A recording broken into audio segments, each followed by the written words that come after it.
Hello everyone, welcome to my YouTube channel UPSC with रश्मि।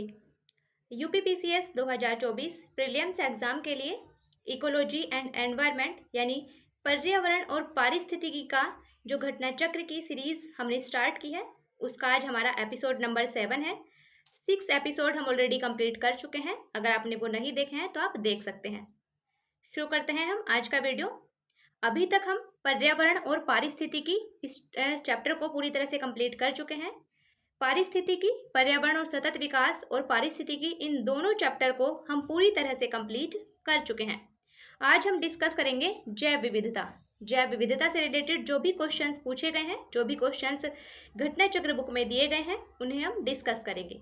तो शुरू करते हैं आज का वीडियो। जैव विविधता से रिलेटेड हम क्वेश्चन डिस्कस करेंगे।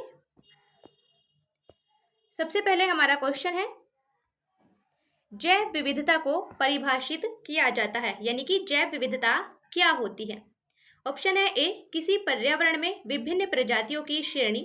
ऑप्शन बी, किसी पर्यावरण में रोजाना और मौसमी परिवर्तन।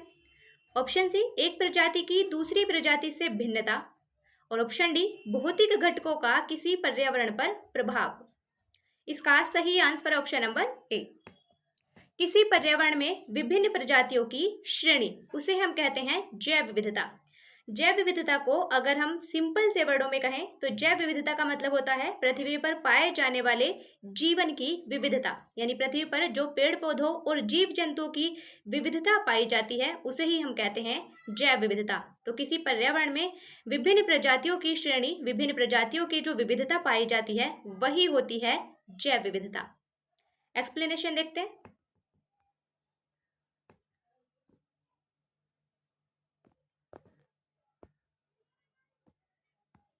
एक्सप्लेनेशन है, किसी पर्यावरण में विभिन्न प्रजातियों की श्रेणी की उपस्थिति को जैव विविधता के रूप में जाना जाता है।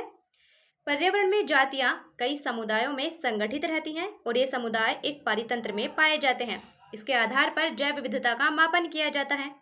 जैव विविधता 3 श्रेणियों में विभाजित की जाती है। एक होता है अल्फा, दूसरा बीटा और तीसरा गामा।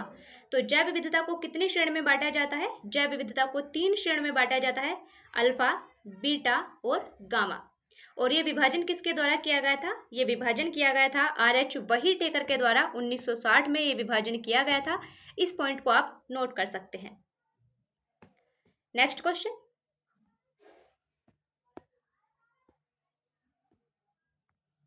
नेक्स्ट क्वेश्चन है, जैव विविधता मापने के गणितीय सूचकांकों में से कौन सा एक स्थानीय स्तर पर किसी समुदाय या किसी आवासीय क्षेत्र में मध्य प्रजाति विविधता को दर्शाता है? अभी जो हमने जैव विविधता के सूचकांक देखे थे, अल्फा सूचकांक, बीटा सूचकांक और गामा सूचकांक, इनमें से कौन सा सूचकांक जैव विविधता के स्थानीय स्तर पर किसी समुदाय या किसी आवासीय क्षेत्र में जो मध्य प्रजाति की विविधता पाई जाती है उसे किस सूचकांक के द्वारा मापा जाता है? ऑप्शन है ए, अल्फा सूचकांक। ऑप्शन बी, बीटा सूचकांक। ऑप्शन सी, गामा सूचकांक। और ऑप्शन डी, इनमें से कोई नहीं। तो इसका सही answer option number A, alpha सूचकांक। किसी स्थानीय स्तर पर किसी समुदाय या किसी आवासीय क्षेत्र में मध्य प्रजाति की विविधता को दर्शाया जाता है अल्फा सूचकांक के द्वारा। इसलिए इसका सही answer option number A. Explanation देखते हैं इसकी।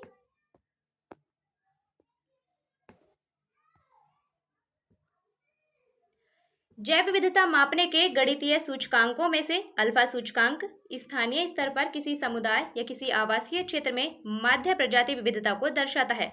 यह अवधारणा RH वहीटेकर के द्वारा प्रस्तुत की गई थी 1960 में।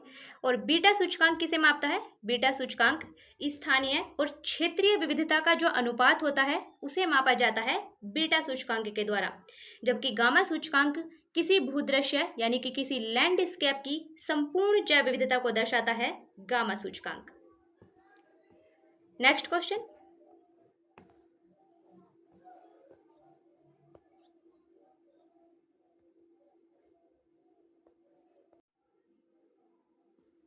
नेक्स्ट क्वेश्चन है, जैव विविधता का अर्थ है।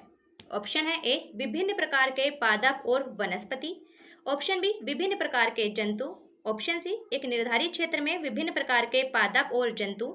और ऑप्शन डी विभिन्न प्रकार के विदेशागत पादप एवं जंतु। इसका सही आंसर ऑप्शन नंबर सी। एक निर्धारित क्षेत्र में विभिन्न प्रकार के जो पादप और जंतु पाए जाते हैं उन्हें ही कहा जाता है जैव विविधता। इसलिए इसका सही आंसर है option number C. Next question, explanation है इसकी।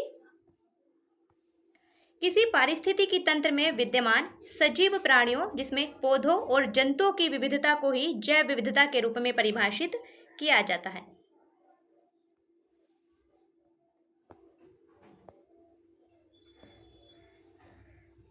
नेक्स्ट क्वेश्चन है, जैव विविधता का सबसे महत्वपूर्ण पहलू है। ऑप्शन है ए भोजन, ऑप्शन बी औषधि, ऑप्शन सी औद्योगिक उपयोग और ऑप्शन डी पारिस्थितिकी तंत्र का निर्वहन। तो जैव विविधता का जो सबसे महत्वपूर्ण पहलू है वह है पारिस्थितिकी तंत्र का निर्वहन। इसलिए इसका सही answer option number D.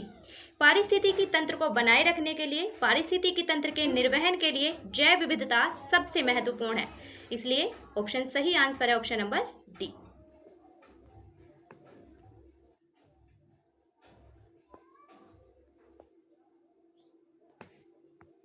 Explanation है, जैव विविधता का सबसे महत्वपूर्ण पहलू पारिस्थितिकी तंत्र का निर्वहन है और यह कार्य विभिन्न स्तरों पर किया जाता है। जैसे जैव विविधता आनुवंशिक, जाति, समुदाय और पारितंत्र के स्तर पर विभिन्न प्रकार के कार्य करके पारिस्थितिकी तंत्र का निर्वहन करती है। नेक्स्ट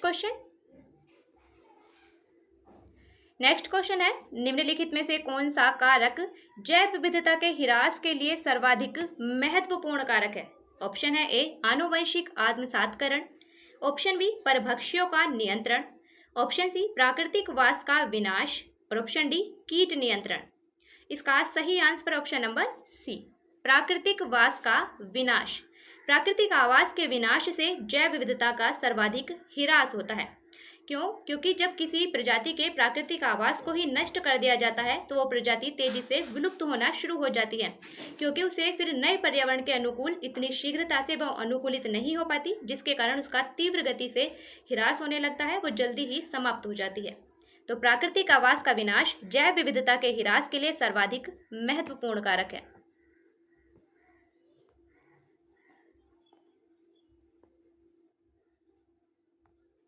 नेक्स्ट क्वेश्चन है, भारत द्वारा भूमि क्षरण तटस्थता प्राप्त करने का लक्ष्य रखा गया है।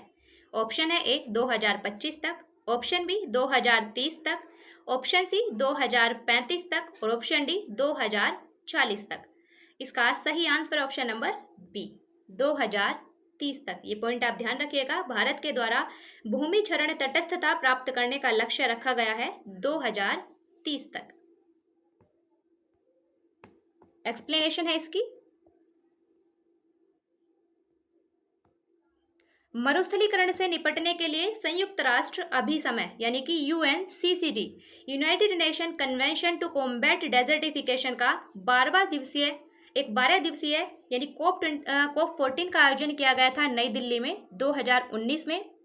तो जो UNCCD का COP 14 हुआ था नई दिल्ली में 2019 में, इसमें सम्मिलित सदस्य देशों ने 2030 तक भूमि क्षरण तटस्थता का लक्ष्य निर्धारित किया था। तो COP 14 में यह घोषणा की गई थी कि भूमि क्षरण तटस्थता को समाप्त कर लिया जाएगा, भूमि क्षरण तटस्थता का लक्ष्य प्राप्त कर लिया जाएगा 2030 तक। नेक्स्ट क्वेश्चन,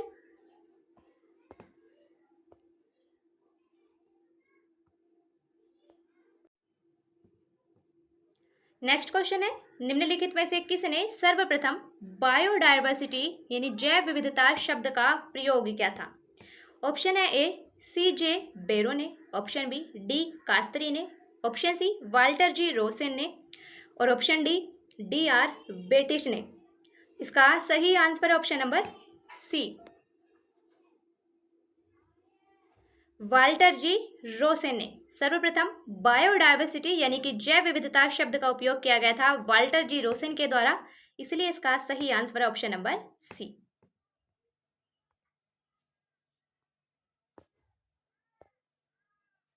एक्सप्लेनेशन है इसकी।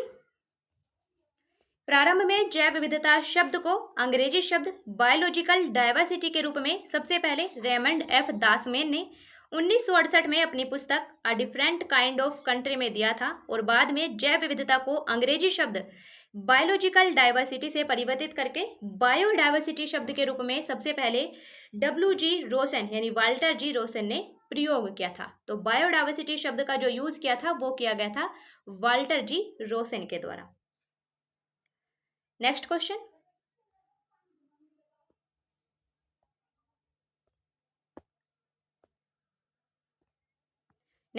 है जैव विविधता शब्द की रचना किसने की? ऑप्शन है A BP Singh, option B Karl Mobius, option C sir AG Tansley और option D Walter G Rosen. तो इसका सही answer option number D, Walter G Rosen ने जैव विविधता शब्द की रचना की थी। नेक्स्ट क्वेश्चन है संयुक्त राष्ट्र संघ ने निम्न में से किसे 2011 से 2020 के लिए दशक निर्दिष्ट किया है? ऑप्शन है ए प्राकृतिक आपदा दशक, ऑप्शन बी जैव विविधता दशक, ऑप्शन सी जलवायु परिवर्तन दशक और ऑप्शन डी पर्यावरण दशक। इसका सही आंसर ऑप्शन नंबर बी, जैव विविधता दशक संयुक्त राष्ट्र संघ के द्वारा 2011 से 2020 के दशक को घोषित किया गया था जैव विविधता दशक। नेक्स्ट क्वेश्चन है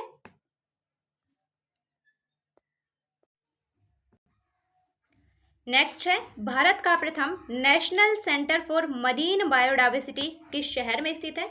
ऑप्शन है ए भावनगर में, ऑप्शन बी जामनगर में, ऑप्शन सी मुंबई में और ऑप्शन डी पुदुचेरी में। तो इसका सही answer option number B Jamnagar में, जामनगर गुजरात में।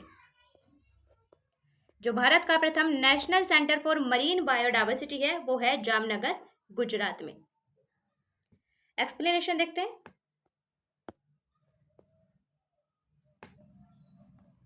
एक्सप्लेनेशन है इसकी, भारत का प्रथम national centre for marine biodiversity Gujarat प्रांत के जामनगर में स्थित है और इस सेंटर का उद्देश्य है समुद्र तटीय क्षेत्र में स्थित जैव विविधता की सुरक्षा करना। यह सार्वजनिक और निजी क्षेत्र यानी कि PPP पब्लिक प्राइवेट पार्टनरशिप की भागीदारी से गठित होने वाला भारत का पहला रिसर्च इंस्टीट्यूट है और जामनगर भारत के एकमात्र समुद्री राष्ट्रीय उद्यान यानी कि मरीन नेशनल पार्क जो कि कच्छ की खाड़ी में स्थित है उसके निकट स्थित है। तो भारत का एकमात्र समुद्री राष्ट्रीय उद्यान यानी कि मरीन नेशनल पार्क कहाँ पर है? कच्छ की खाड़ी में स्थित है, यह भी आपको ध्यान रखना है। नेक्स्ट क्वेश्चन,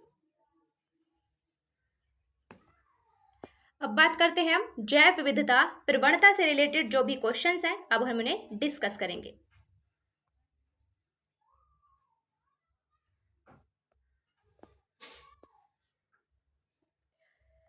फर्स्ट क्वेश्चन है हमारा, सर्वाधिक जैव विविधता कहाँ पाई जाती है? ऑप्शन है ए उष्ण कटिबंधीय वर्षा वनों में, ऑप्शन बी शीतोष्ण कटिबंधीय वर्षा वनों में, ऑप्शन सी शंकुधारी वनों में और ऑप्शन डी उत्तर ध्रुवीय वनों में।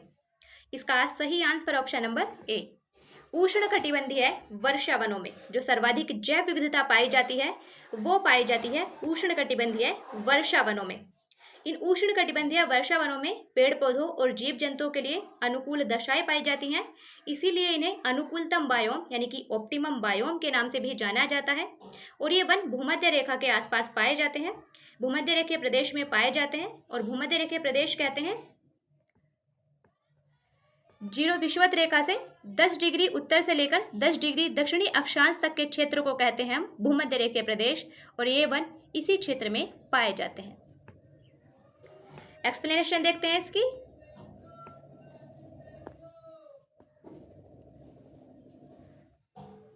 एक्सप्लेनेशन है, सर्वाधिक जैव विविधता उष्ण कटिबंधीय वर्षा वनों में पाई जाती है।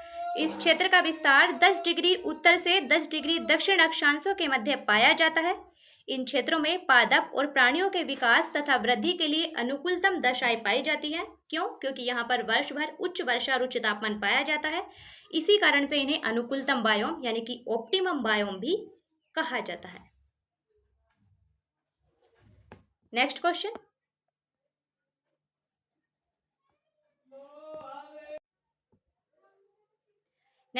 है सर्वाधिक जैव विविधता पाई जाती है। ऑप्शन है ए टुंड्रा में, ऑप्शन बी शंकुधारी वनों में, ऑप्शन सी उष्णकटिबंधीय वर्षा वनों में और ऑप्शन डी शीतोष्ण वनों में। इसका सही आंसर ऑप्शन नंबर सी, उष्णकटिबंधीय वर्षा वनों में सर्वाधिक जैव विविधता पाई जाती है, उष्णकटिबंधीय वर्षा वनों में। नेक्स्ट क्वेश्चन, एक्सप्लेनेशन देखते हैं इसकी। पहले, किसी निश्चित भौगोलिक क्षेत्र में पाए जाने वाले जीवों की संख्या और उनकी विविधता को कहा जाता है जैव विविधता। तो जैव विविधता किसे कहते हैं? एक निश्चित भौगोलिक क्षेत्र में एक निश्चित पारिस्थितिकी तंत्र में पाए जाने वाले जीवों की संख्या और उनकी विविधता को कहा जाता है जैव विविधता। उष्णकटिबंधीय वर्षा वनों में पृथ्वी के सभी पारिस्थितिकी तंत्रों की अपेक्षा अधिक जैव विविधता पाई जाती है और उष्णकटिबंधीय वर्षा वन भूमध्य रेखा के आसपास विस्तृत है। नेक्स्ट क्वेश्चन है, सर्वाधिक निम्नलिखित में से किस में सर्वाधिक जैव विविधता पाई जाती है? ऑप्शन है ए शीतोष्ण पर्णपाती वन बायोम, ऑप्शन बी उष्णकटिबंधीय वर्षा वन बायोम, ऑप्शन सी शीतोष्ण घास प्रदेश बायोम और ऑप्शन डी सवाना बायोम। इसका सही आंसर ऑप्शन नंबर बी उष्णकटिबंधीय वर्षा वन बायोम। उष्णकटिबंधीय वर्षा वन बायोम में ही सर्वाधिक जैव विविधता पाई जाती है।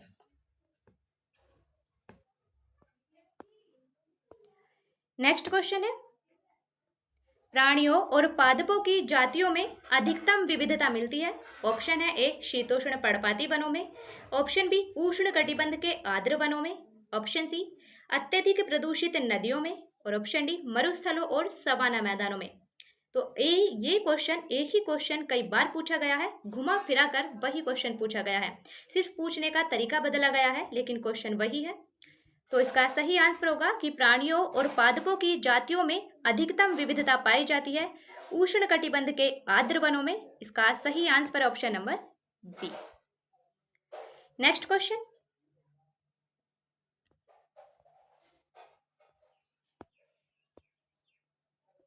एक्सप्लेनेशन है इसकी। किसी निश्चित भौगोलिक क्षेत्र में पाए जाने वाले जीवों की संख्या और उनकी विविधता को कहा जाता है जैव विविधता। उष्णकटिबंधीय वर्षा वन भूमध्य रेखा के आसपास विस्तृत है। हालांकि अधिकांश लोगों का मानना है कि प्रवाल भित्ति में यानी कि कोरल रीफ में सर्वाधिक जैव विविधता पाई जाती है।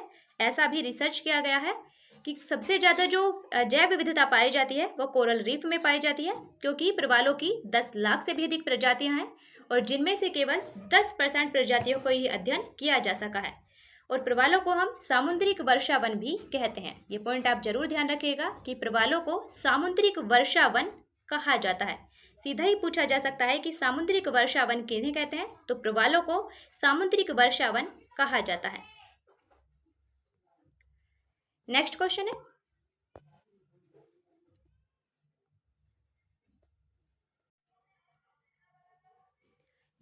है, निम्नलिखित पारिस्थितिकी तंत्रों में किस में प्रजातीय विविधता सापेक्षतः काफी अधिक होती है? ऑप्शन है ए गहरे समुद्र, ऑप्शन बी उष्णकटिबंधीय वर्षा वन, ऑप्शन सी कोरल रीफ और ऑप्शन डी मरुस्थल। तो इसका सही आंसर होगा ऑप्शन नंबर बी उष्णकटिबंधीय वर्षा वन। कोरल रीफ भी यहाँ आंसर दिया गया है, दोनों आंसर दिए गए हैं। अब ये डिपेंड करेगा कि आयोग क्या मानता है। उष्णकटिबंधीय वर्षा वनों में भी विश्व की सर्वाधिक जैव विविधता पाई जाती है और कोरल रीफ में भी हाल के रिसर्च के बाद सबसे ज्यादा जैव विविधता पाई जाती है। वैसे अभी तक सबसे सटीक आंसर होगा ऑप्शन नंबर बी उष्णकटिबंधीय वर्षा वन। नेक्स्ट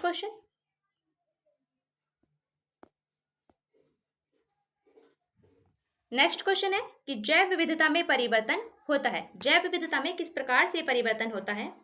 ऑप्शन है ए भूमध्य रेखा की तरफ बढ़ती है, ऑप्शन बी भूमध्य रेखा की तरफ घटती है, ऑप्शन सी पृथ्वी पर एक समान रहती है और ऑप्शन डी ध्रुवों की तरफ बढ़ती है। इसका सही आंसर ऑप्शन नंबर ए भूमध्य रेखा की तरफ बढ़ती है। जो जैव विविधता होती है, सर्वाधिक जैव विविधता पाई जाती है भूमध्य रेखा के आसपास, और जैसे जैसे भूमध्य रेखा से ध्रुवों की तरफ जाते हैं जैव विविधता में कमी आती जाती है। तो जैव विविधता में परिवर्तन होता है, भूमध्य रेखा की तरफ वो बढ़ती है जबकि भूमध्य रेखा से ध्रुवों की तरफ जाने पर घटती जाती है। एक्सप्लेनेशन देते हैं।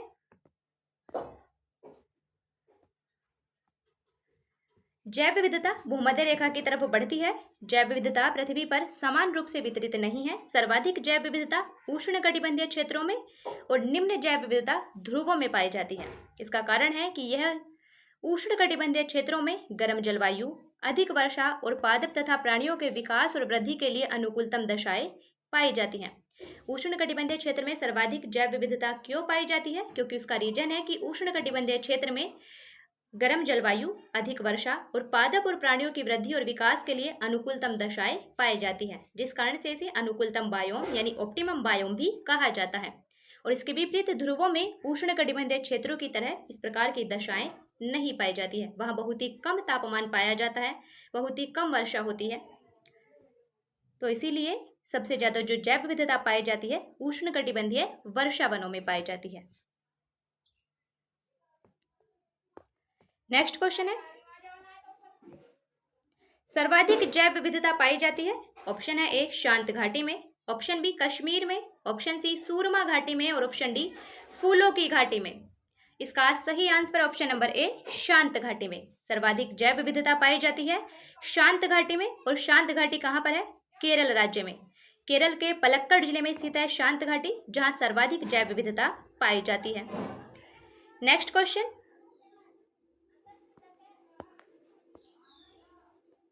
एक्सप्लेनेशन है इसकी पहले। केरल स्थित शांत घाटी, जिसे हम कहते हैं साइलेंट वैली, उसमें सर्वाधिक जैव विविधता पाई जाती है और यह केरल के पलक्कड़ जिले में विस्तृत है। नेक्स्ट क्वेश्चन,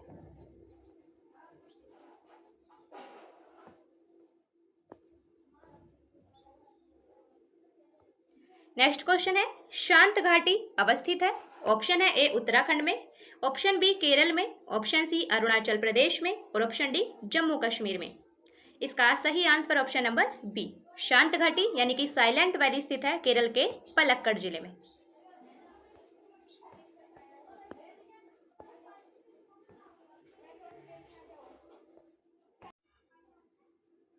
नेक्स्ट क्वेश्चन है, साइलेंट वैली परियोजना निम्नलिखित में से किस राज्य से संबंधित है?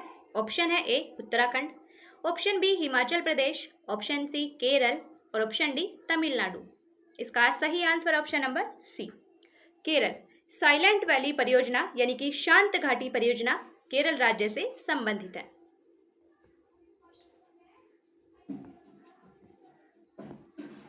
एक्सप्लेनेशन है इसकी। साइलेंट वैली परियोजना का संबंध है केरल राज्य से और यह शांत घाटी में स्थित है। वर्तमान में शांत घाटी को बायोस्फीयर रिजर्व घोषित कर दिया गया है। जो शांत घाटी है वो नीलगिरी बायोस्फीयर रिजर्व का हिस्सा है, ये आप ध्यान रखिएगा। और शांत घाटी को 1984 में नेशनल पार्क भी घोषित किया गया था। नेक्स्ट क्वेश्चन, नेक्स्ट क्वेश्चन है, फूलों की घाटी अवस्थित है। ऑप्शन है ए केरल में, ऑप्शन बी जम्मू कश्मीर में, ऑप्शन सी उत्तराखंड में और ऑप्शन डी हिमाचल प्रदेश में। तो इसका सही answer option number C Uttarakhand में। फूलों की घाटी उत्तराखंड के चमोली जिले में स्थित है, इसलिए इसका सही आंसर ऑप्शन नंबर सी। ये पॉइंट आप ध्यान रखिएगा कि फूलों की घाटी कहाँ अवस्थित है, उत्तराखंड के चमोली जिले में। नेक्स्ट क्वेश्चन, नेक्स्ट क्वेश्चन है, हिमालय पर्वत प्रदेश जाति विविधता की दृष्टि से अत्यंत समृद्ध है। जो हिमालय पर्वत प्रदेश है यानी कि जो शिवालिक के आसपास वाला क्षेत्र है वो जैव विविधता की दृष्टि से अत्यंत समृद्ध है। इस समृद्धि के लिए कौन सा कारण सबसे उपयुक्त है, यहाँ हमें बताना है। ऑप्शन नंबर ए है, यहाँ अधिक वर्षा होती है जो प्रचुर वनस्पति वृद्धि को बढ़ावा देती है। ऑप्शन बी, यह विभिन्न जैव भौगोलिक क्षेत्रों का संगम है। ऑप्शन सी, इस क्षेत्र में विदेशज तथा अतिक्रामक जातियां प्रवेश नहीं कराई गई हैं। और ऑप्शन डी, यहाँ मनुष्यों का कम हस्तक्षेप है। इसका सही आंसर ऑप्शन नंबर बी, यह विभिन्न जीव भौगोलिक क्षेत्रों का संगम है। हिमालय पर्वत प्रदेश जाति विविधता की दृष्टि से अत्यंत समृद्ध है। उसका सबसे बड़ा कारण है कि यह विभिन्न जीव भौगोलिक क्षेत्रों का संगम है। नेक्स्ट क्वेश्चन,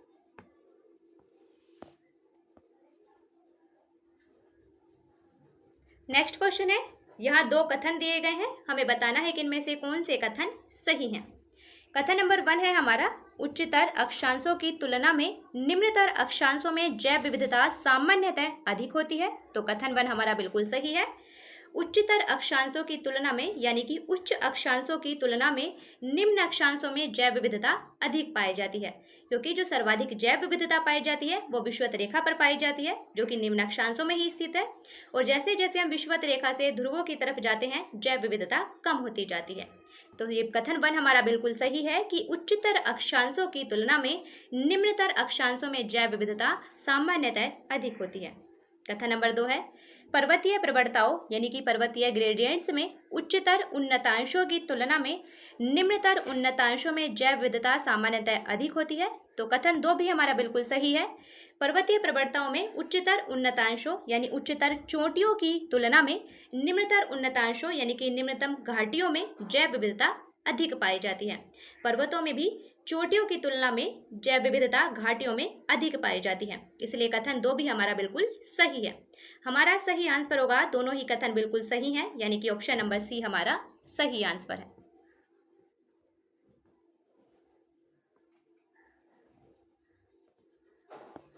एक्सप्लेनेशन है इसकी, उच्चतर अक्षांशों की तुलना में निम्नतर अक्षांशों में जैव विविधता सामान्यतः अधिक होती है। उष्णकटिबंधीय क्षेत्र जहाँ की जैव विविधता सर्वाधिक है वो निम्न अक्षांशों में ही अवस्थित है। और पर्वतीय क्षेत्रों में उच्चतर उन्नतांशों यानी कि चोटियों की तुलना में निम्नतर उन्नतांशों यानी कि घाटियों में जैव विविधता सामान्यतः अधिक होती है।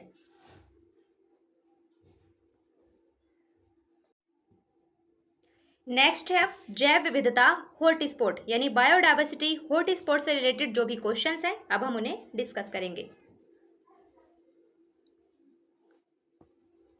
फर्स्ट क्वेश्चन है हमारा, निम्नलिखित क्षेत्रों पर विचार कीजिए। यहाँ 3 क्षेत्र दिए गए हैं, हमें बताना है कि इनमें से कौन से जैव विविधता के हॉटस्पॉट हैं। ऑप्शन है ए पूर्वी हिमालय, तो पूर्वी हिमालय जैव विविधता हॉटस्पॉट के अंतर्गत शामिल है, इसलिए 1 हमारा बिल्कुल सही है। नंबर 2 है पूर्वी भूमध्य सागरीय क्षेत्र, तो ये हमारा गलत है, क्योंकि भूमध्य सागरीय बेसिन संपूर्ण भूमध्य सागरीय बेसिन जैव विविधता हॉटस्पॉट के अंतर्गत शामिल है, न कि पूर्वी भूमध्य सागरीय क्षेत्र। तो 2 हमारा बिल्कुल गलत है। नंबर 3 है उत्तर पश्चिमी ऑस्ट्रेलिया, ये भी हमारा गलत है, क्योंकि दक्षिण पश्चिमी ऑस्ट्रेलिया जैव विविधता हॉटस्पॉट के रूप में शामिल है, न कि उत्तर पश्चिम ऑस्ट्रेलिया। इसलिए हमारा सही आंसर है, केवल एक सही है, यानी कि ऑप्शन नंबर ए हमारा सही आंसर है। भूमध्य सागरीय बेसिन और दक्षिण पश्चिम ऑस्ट्रेलिया जैव विविधता हॉटस्पॉट के अंतर्गत शामिल है। एक्सप्लेनेशन है इसकी, पूर्वी हिमालय यानी कि ईस्टर्न हिमालय जैव विविधता हॉटस्पॉट स्थलों में शामिल है, और इसके अलावा भूमध्य सागरीय बेसिन और दक्षिण पश्चिमी ऑस्ट्रेलिया भी जैव विविधता हॉटस्पॉट में शामिल है।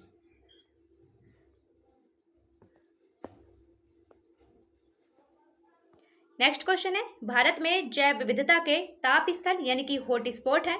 ऑप्शन है ए पश्चिमी हिमालय और पूर्वी घाट, ऑप्शन बी पश्चिमी हिमालय व सुंदरबन, ऑप्शन सी पूर्वी हिमालय व पश्चिमी घाट, और ऑप्शन डी पूर्वी हिमालय और शांत घाटी। इसका सही आंसर ऑप्शन नंबर सी पूर्वी हिमालय और पश्चिमी घाट। भारत में बेसिकली 4 जैव विविधता हॉटस्पॉट है। एक है हिमालय हॉटस्पॉट, जिसमें शामिल किया जाता है पूर्वी हिमालय और पश्चिमी हिमालय दोनों को।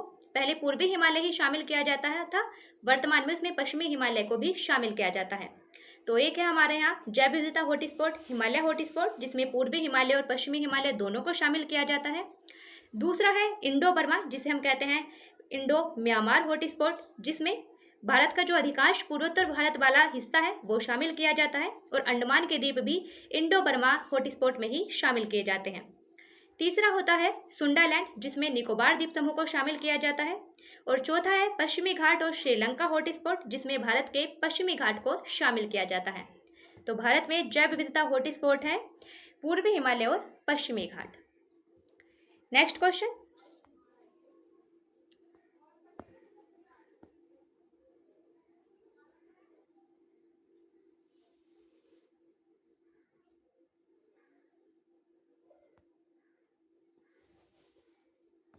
ये किसी और की एक्सप्लेनेशन आ गई है।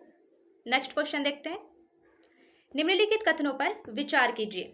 यहाँ 2 कथन दिए गए हैं, हमें बताना है कि इनमें से कौन से कथन सही हैं। कथन नंबर 1 है जैव विविधता हॉटस्पॉट केवल उष्णकटिबंधीय प्रदेशों में स्थित है। तो ये कथन हमारा गलत है, क्योंकि जो जैव विविधता हॉटस्पॉट है वो उष्णकटिबंधीय प्रदेशों के साथ साथ उच्च अक्षांशों में भी स्थित है, इसलिए कथन 1 हमारा गलत है। कथन नंबर 2 है भारत में 4 जैव विविधता हॉटस्पॉट है। इतना तो बिल्कुल सही है कि भारत में 4 जैव विविधता हॉटस्पॉट है। एक है पूर्वी हिमालय, सही है।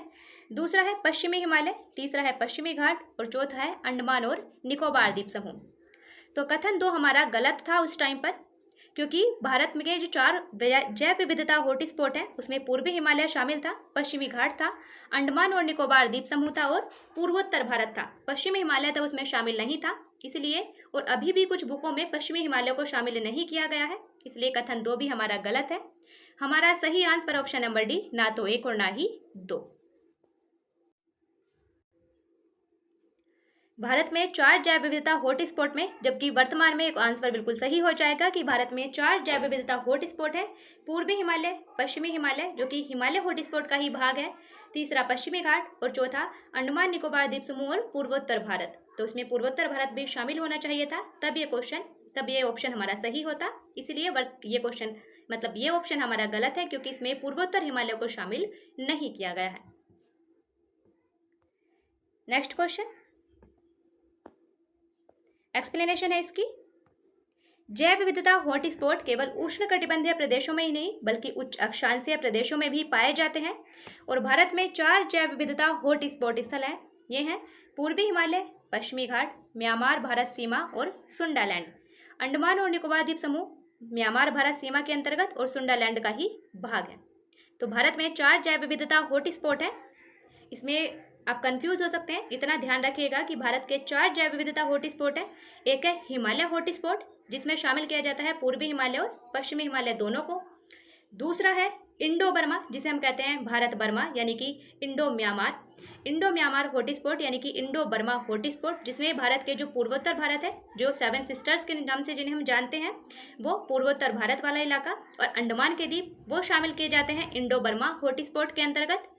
तीसरा होता है सुंडालैंड हॉटस्पॉट, जिसमें शामिल किया जाता है निकोबार द्वीप समूह को, और चौथा होता है पश्चिमी घाट और श्रीलंका हॉटस्पॉट, जिसमें शामिल किया जाता है भारत के पश्चिमी घाट को। तो आज के लिए इतना ही, फिर मिलते हैं नेक्स्ट वीडियो में। आप अच्छे से पढ़िए, रिवाइज कीजिए। आपका जो भी डाउट हो, जो भी क्वेश्चंस हो, आप कमेंट बॉक्स में लिख सकते हैं। वीडियो को शेयर भी कीजिए, और आपका जो भी डाउट हो आप जरूर बताइएगा। अच्छे से पढ़िए, रिवाइज कीजिए। Best of luck.